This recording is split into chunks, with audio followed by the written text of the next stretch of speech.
Dans cette vidéo, je vais vous présenter 5 types de cuts qu'on retrouve dans toutes les vidéos sans même le savoir. En premier, on a le cut le plus simple de tous, il porte d'ailleurs son nom, le cut classique. Le cut classique est le simple fait de couper un moment dans une vidéo et de le raccorder avec un autre. La seule difficulté de ce cut est de bien faire coordonner vos deux plans pour ne pas avoir de faux raccords. Le deuxième cut est l'un de mes cuts préférés, c'est le jump cut et on le retrouve vraiment partout. Il consiste à couper différents moments d'un même plan afin qu'il soit plus court. Pour cela, on coupe plusieurs moments sur le même plan et on supprime les deux blancs. D'ailleurs, je tiens à rappeler que si vous êtes intéressé par mes services de montage, vous pouvez passer une commande sur le serveur Discord Nextac Service qui est disponible dans ma bio TikTok. Le troisième et le quatrième cut, je vous les explique en même temps car ils se ressemblent et on les retrouve encore une fois partout. C'est le J-cut et le L-cut. Le J-cut consiste à faire démarrer l'audio de la scène suivante avant l'image. Pour cela, rendez-vous dans n'importe quel logiciel de montage et coupez la fin de l'audio et sans toucher à l'image, relongez l'audio du clip qui suit. Cela servira à passer d'un plan à un autre de manière propre et efficace. Le L-cut, c'est tout simplement l'inverse du J-cut. On laissera dépasser l'audio sur le plan suivant. On aura donc l'audio de la scène numéro 1 avec le début de l'image de la scène numéro 2. On les nomme J et L cut car dans le premier cas, dans la timeline, les séquences vidéo et audio forment un L et pour le J cut, le deuxième cas, dans la timeline, cela forme un J. Pour finir, on retrouve le plus spectaculaire de tous, le match cut.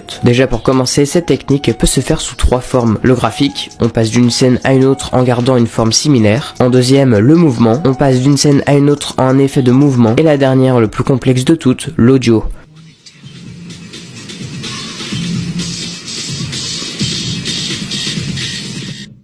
Celle-ci c'est pas la plus simple à réaliser mais elle est néanmoins la plus classe et se font très bien dans les films. Car oui, on la retrouve beaucoup plus dans les films que dans les vidéos YouTube.